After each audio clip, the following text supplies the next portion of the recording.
ఈ దినమున మనము 32వ కీర్తన ధ్యానం చేసుకుందాం. చదవమ్మా.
చదవబడిన లేఖన భాగాన్ని గమనిస్తే చూడమ్మా, ఇది దేవుని యొక్క అంటే దైవ ధ్యానము.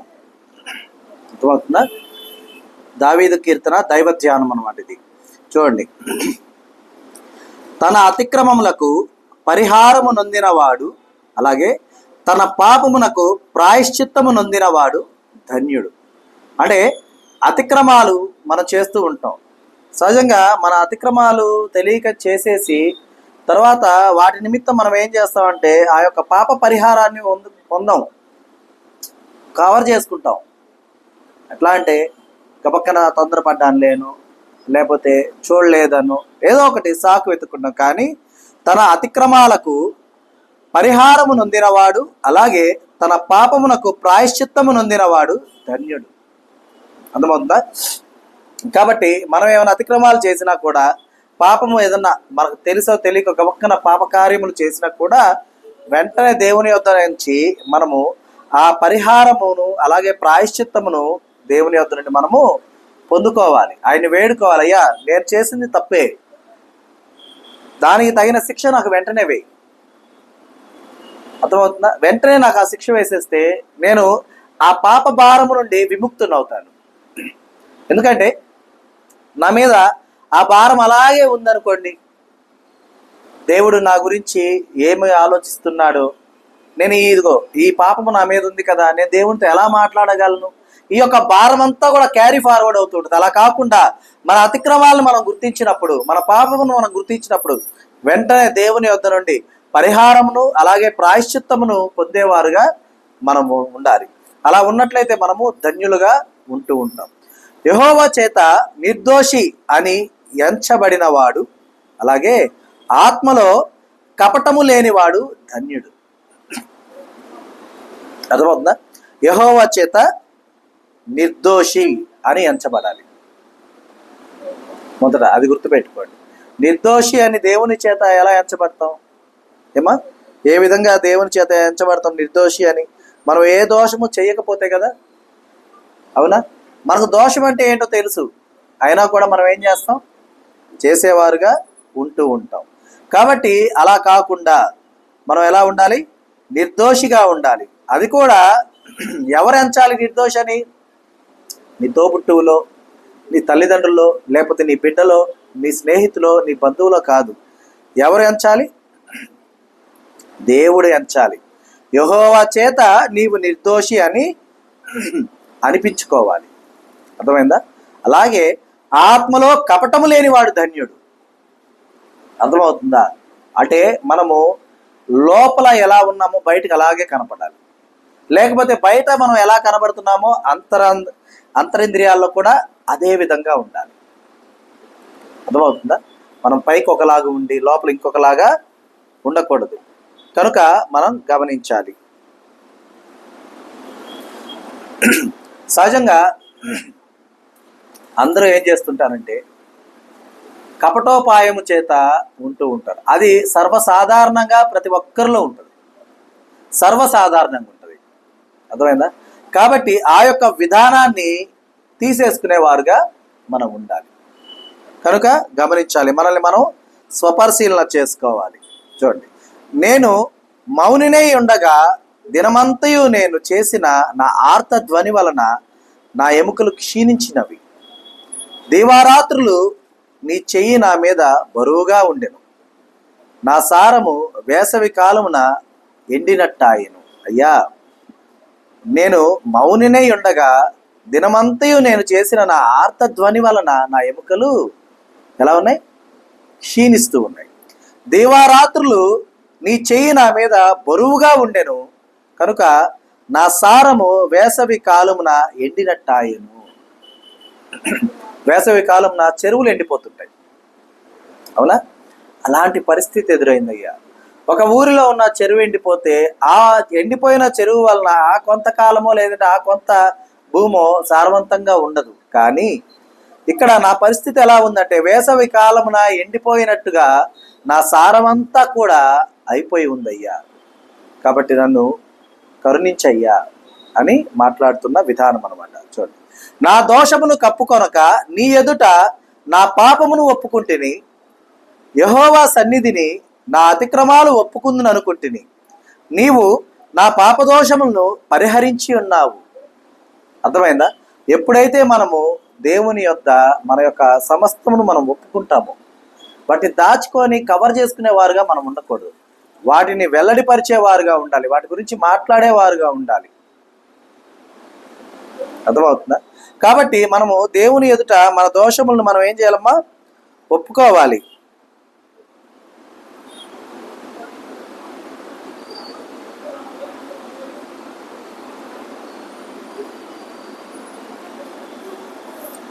కాబట్టి దేవుని ఎదుట పాపములను ఒప్పుకోవాలి. చూడండి, సిలువలో ఉన్నటువంటి రెండవ అతను దేవుని ఎదుట సమస్తము ఒప్పుకున్నాడు.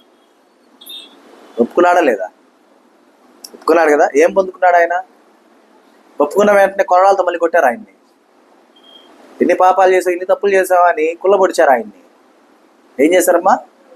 నిత్యరాజ్య వారసత్వాన్ని ఇచ్చారు. అర్థమవుతుందా? కాబట్టి మన యొక్క సమస్తము కూడా ఎందు నిమిత్తము? దేవుని రాజ్యంలోనికి వెళ్ళాలనే కదా మన ప్రయత్నం అంతా కూడా, మన ప్రయాస అంతా కూడా.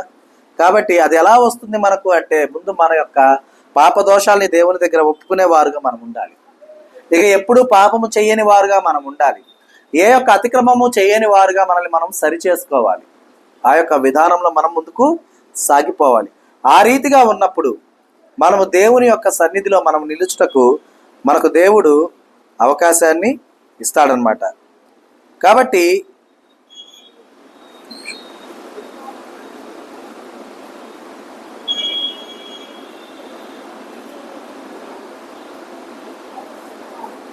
ఒక్క నిమిషమ్మా.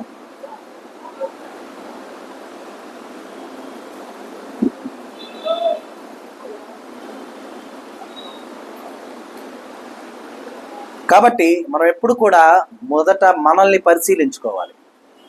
ఎదుటివారి గురించి కాదు మనం ఆలోచించాల్సింది.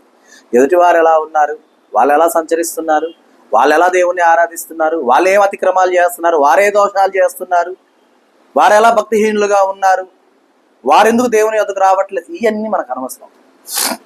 మొదట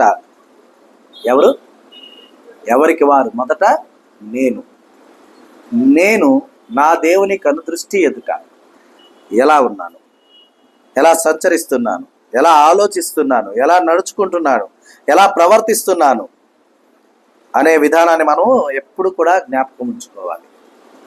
అర్థమవుతుందా? మనము సంచరిస్తుంది ఈ లోకంలో ఉన్నటువంటి మానవుల కనుదృష్టి ఎదుట కాదు, అది గుర్తుంచుకోండి. ఎందుకంటే ఒక్కొక్క కనుదృష్టి నిన్ను ఒక్కొక్క విధంగా చూస్తుంది. అర్థమవుతుందా? నీవంటే నచ్చిన వారికి నువ్వు చేసేది ఏదైనా కూడా కరెక్టే. నీవంటే నచ్చని వారికి నువ్వు ఏది చేసినా కూడా తప్పే. ఓకేనా? నీ యొక్క ప్రవర్తన ఒకే విధంగా ఉంది, కానీ ఆ ప్రవర్తనకు ఉన్నటువంటి ఆ యొక్క ప్రతిఫలము చూసే కన్నుల్ని బట్టి మారిపోతూ ఉంది. అర్థమవుతుందా?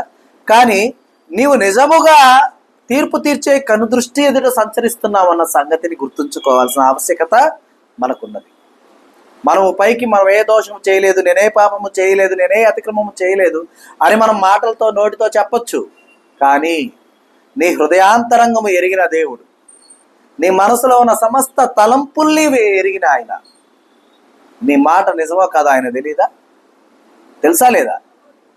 నువ్వు ప్రవర్తిస్తున్నటువంటి నీ ప్రవర్తన కపటోపాయంతో ఉన్నదా, నిష్కపటంగా ఉందా అనే దేవునికి తెలీదా? తెలుసు. కాబట్టి గమనించాలి. అందు నిమిత్తమే కీర్తనాకారుడు అంటూ ఉన్నాడు, నా దోషమును కప్పుకొనక నీ ఎదుట నా పాపమును ఒప్పుకుంటుని, యెహోవా సన్నిధిని నా అతిక్రమమును ఒప్పుకుందును అనుకుంటుని, నీవు నా పాపదోషమును పరిహరించి ఉన్నావు. అయ్యా, నేను ఒప్పుకోవాలనుకున్నానంతే, నువ్వేం చేసావు? పరిహరించేసావు. నీ ఇంటెన్షన్ దేవుని దగ్గర కృతజ్ఞత కలిగి ఉండే విధంగా, దేవునికి సాగిలపడే విధంగా నీ ఇంటెన్షన్ ఉంటే చాలు, దేవుడు వాటిని యాక్సెప్ట్ చేస్తాడు. కాబట్టి గమనించాలి. కావున నీ దర్శన కాలమందు భక్తి గల వారందరూ నిన్ను ప్రార్థన చేయుదురు. విస్తార జల ప్రవాహములు పొరలి వచ్చినను నిశ్చయముగా అవి వారి మీదకి రావు. అర్థమవుతుందా? దేవుని యొక్క దర్శన కాలమందు భక్తి గల వారంతా ఏం చేస్తుంటారమ్మా?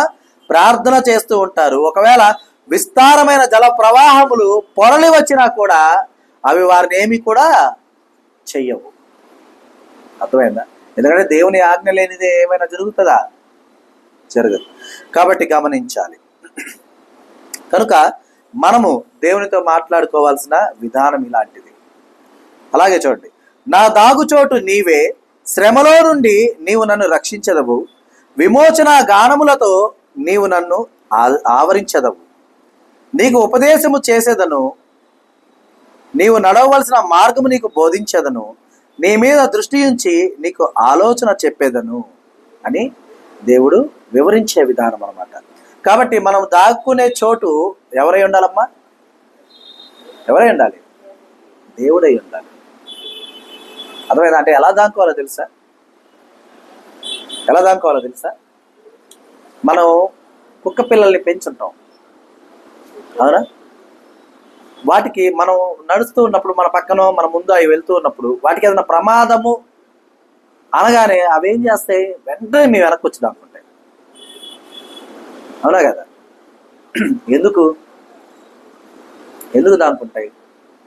నీవు రక్షిస్తావని, నీవు దానికి యజమానివని నీకు దానికి తెలుసు కాబట్టి, దాని సంరక్షణ బాధ్యత నీది అని దానికి అర్థమైంది కాబట్టి. అలాగే మనం కూడా మనం అంత తగ్గించుకొని దేవుని వెనక్కి వెళ్ళి దాక్కోవడంలో తప్పేం లేదు. కానీ మనం అప్పుడు కాదు మనం దాక్కునేది, మన ప్రయత్నాలన్నీ చేస్తాం. ఎదురొస్తుంది పొట్టేలైతే దాన్ని తలతో కొట్టడానికి మళ్ళీ మనం వంగి పరిగెడతాం దానికి ఎదురుగా. తల బొప్పి కట్టే దాకా తెలియదు మనకి దాని బలం ఎక్కువ అని. అర్థమైందా? ముందు మన ప్రయత్నం చేస్తానే ఉంటాం. దీన్ని శ్రమను గెలవాలని చెప్పి ఆ ప్రయత్నంగా చేయాల్సింది. దేవుణ్ణి మనకు చాటుగా చేసుకొని ఆయన వెనక దాక్కుని మన ప్రయత్నాలు మనం మొదలు పెట్టాలి.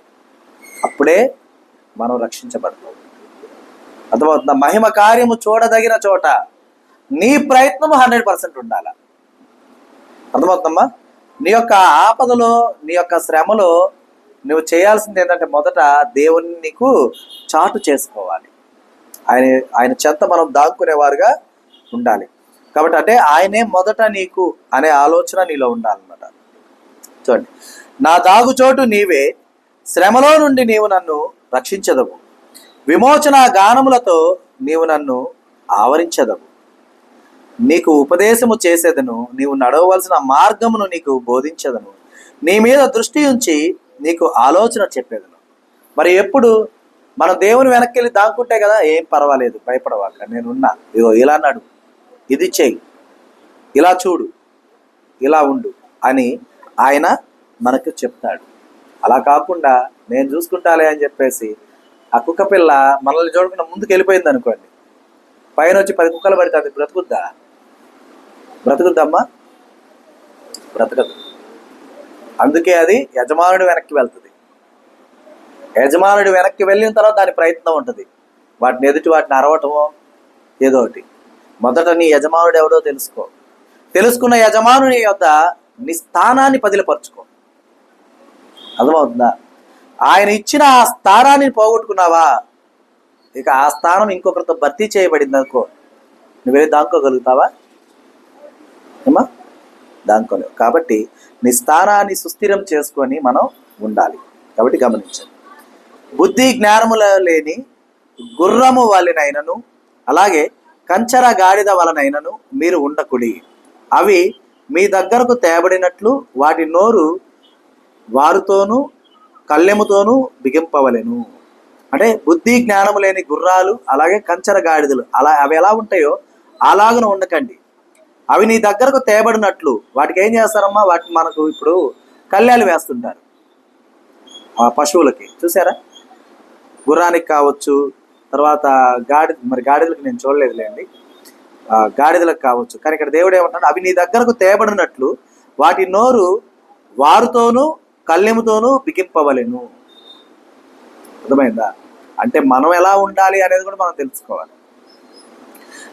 ఇప్పుడు ఇక్కడ అవి నీ దగ్గరకు తేబడినట్లు అంటే నీవెవరుగా ఉన్నావు? అక్కడ వాటికి యజమానుడిగా ఉన్నావు.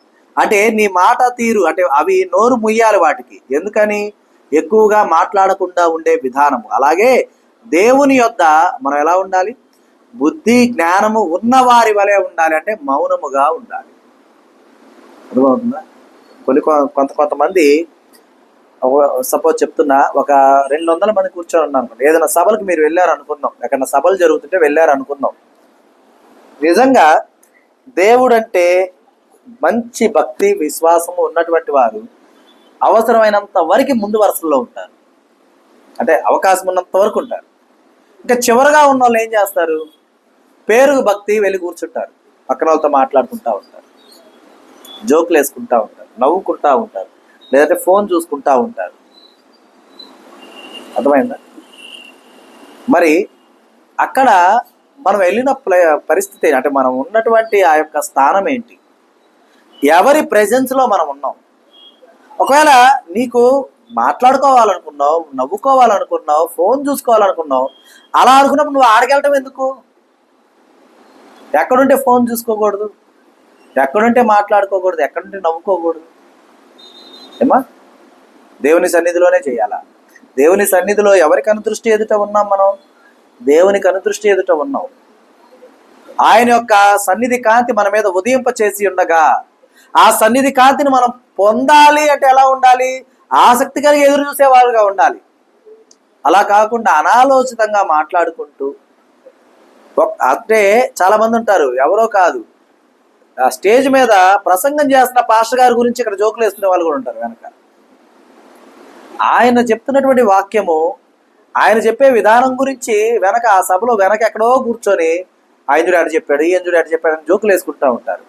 ఆయన అలా చెప్పాడు ఇలా చెప్పాడు అని జోకులు వేసుకునే బదులు నువ్వు పోయి మాట్లాడచ్చు సభలో, స్టేజ్ మీద మాట్లాడొచ్చు కదా, అంత ధైర్యం ఉంటుంది కదా. కాబట్టి మనం ఎక్కడ ఉన్నాం అనేది మొదటి ఆలోచన చేయాలి. నీవు ఎక్కడ ఉన్నా నీ యొక్క అంతరంగమందు దేవుని ఆరాధిస్తూ ఉంటే అక్కడ నీ దేవుని సన్నిధిలోనే ఉన్నావు. అర్థమవుతుందా? కనుక మనం ఎలా ఉండాలి? ఏ స్థానమైనను సరే, ఏ చోటైనను సరే మనం ఎలా ఉండాలమ్మా? నోరులు, అంటే బుద్ధి జ్ఞానము లేని గుర్రములకు కంచెర గాడిదలకు ఎలాగైతే నోరు ముయ్యబడుతుందో అలా మౌనిగా ఉండాలి. మనం అనాలోచితంగా మాట్లాడేస్తాం. అందుకే కదా మన పరిశుద్ధ గ్రంథం అందు ఉన్నది, నీ దేవుని సన్నిధిలో అనాలోచనగా మాట్లాడుటకు నీవు తొందరపడవాలి. అర్థమవుతుందా? కాబట్టి మనం గమనించాలి. భక్తిహీనులకు అనేక వేదనలు కలుగుచున్నవి, యెహోవా యందు నమ్మిక ఉంచు వానిని కృప ఆవరించుచున్నది. అర్థమైందా? యెహోవా యందు నమ్మిక ఉంచినటువంటి వారికి దేవుని యొక్క కృప ఏం చేస్తుందమ్మా? ఆవరిస్తూ ఉంది.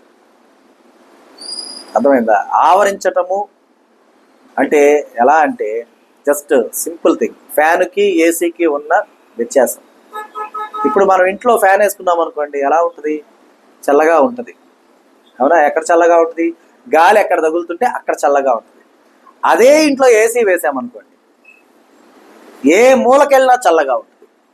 ఉండదా? ఉంటుంది. అంటే ఆవరించిన విధానం అంటే అలా. ఎక్కడికైనా వెళ్ళు, ఏ మారుమూలైనా ఉండు, దేవుని యొక్క ఆదరణ, దేవుని యొక్క కృప, దేవుని యొక్క కటాక్షము నీ మీద ఎప్పుడు కూడా ఆవరించే ఉంటుంది. అయితే అలా ఉండాలి. నువ్వు ఎలా ఉండాలి? యెహోవా యందు నమ్మిక ఉంచి ఉండాలి. అర్థమవుతుందా? ఆ నమ్మకం కలిగి ఉండాలి. నమ్మకం లేకుండా ఎలా పడితే అలా ఉన్నామనుకోండి, ఏం ఉపయోగం లేదు. కనుక గమనించాలి. నీతిమంతులారా యెహోవాను బట్టి సంతోషించుడి. మా ఉల్లపించుడి అనుందా మీకు కూడా? సీయనా? సంతోషించుడి, ఉల్లసించుడి. యథార్థ హృదయములారా మీరందరూ ఆనందగానము చేయు. అంటే ఇక్కడ దేవుడు 2 విధానాలు చెప్తున్నాడు. ఒకటి నీతిమంతులారా అంటున్నాడు, అలాగే 2 యథార్థ హృదయులారా. నీతిమంతులారా యెహోవాను బట్టి సంతోషించుడి, అలాగే యథార్థ హృదయులారా మీరందరూ ఆనంద గానము చేయుడి. అర్థమైందా? అంటే 2 విధానాలు. 2 విధానాలు కూడా ఒక్కరికే ఉంటే దేవుడు వద్దంటున్నాడా? ఏమా ఒక్కరిలోనే ఈ 2 విధానాలు అంటే దేవుడు వద్దన్నాడా? చూడండి, ఒకటి నీతిమంతులు, 2 యథార్థ హృదయాలు, అలాగే పై వచనంలో నమ్మిక ఉంచినటువంటి వారు. అంటే ఒకరిలో ఒక నమ్మకము, ఒక నీతి, ఒక యథార్థత ఉంటే వారికి ఏమేమి ఉంటుంది చూడండి. ఉల్లాసించేటటువంటి విధానం ఉంటుంది, అర్థమైందా? అలాగే ఆనందగానం చేసే విధానం ఉంటుంది, అలాగే దేవుని యొక్క కృప ఆవరించి ఉంటుంది. అర్థమైందా? మరి అంత గొప్ప కృపను పొందుకోవాలంటే మనం చాలా కష్టపడాలి.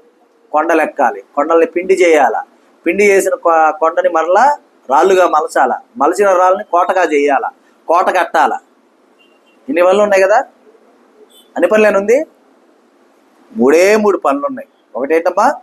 దేవుని యందు నమ్మకం ఉంచటం, నీతిమంతులుగా జీవించటం, యథార్థ హృదయముగా ఉండటం. ఈ 3 సర్వమానవాళికి భలే కష్టమైన విధానం. యథార్థంగా ఉండమంటే ఉండలేం, నీతిమంతులుగా ఉండమంటే ఉండలేం, దేవుని యందు నమ్మకం ఉంచమంటే సంపూర్ణంగా ఉంచలేం.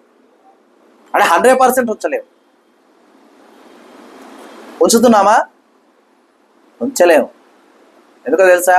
సింపుల్గా చెప్తాను ఒక మాట. ఒక రోగం వచ్చింది మనకి, డాక్టర్ దగ్గరికి వెళ్ళాం, రోగం గురించి డాక్టర్తో చెప్పాం, డాక్టర్ చెప్పుకున్నాం.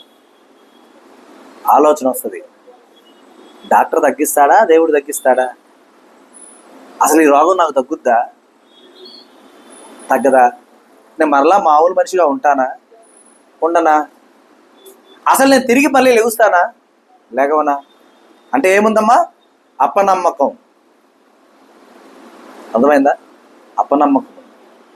కాబట్టి అలాగున కాక పరిపూర్ణమైనటువంటి విశ్వాసముతో, నీతితో, యథార్థతతో దేవుని యందు నమ్మకం ఉంచిన ఎడల దేవుడు గర్వంగా అంటాడు, బలా నమ్మకమైన మంచి దాసుడా. మరి నమ్మకమైన మంచి దాసుడిగా మనం ఉండాలి అంటే మనము నీతిమంతులుగా, నమ్మకం ఉంచిన వారుగా, యథార్థముగా మనం జీవించేవారుగా ఉండాలి. అందులో ఏది మనలో లోపించిందో స్వపరిశీలన చేసుకొని లోపించిన దానిని పరిపూర్ణం చేసుకొని మనం ఉండాలని, ఆ రీతిగా ఉండుటకై చాలిన జ్ఞానంతో దేవుడు మనల్ని నింపి నడిపించునుగాక. ఆమేన్. ఆమేన్. ఈ దినము దేవుడు మనకు అనుగ్రహించిన తన సత్యవాక్కును బట్టి దేవునికి కృతజ్ఞతాస్తుతులు చెల్లిస్తున్నాను. దేవుడు తన వాక్యమును దీవించునుగాక. ఆమేన్.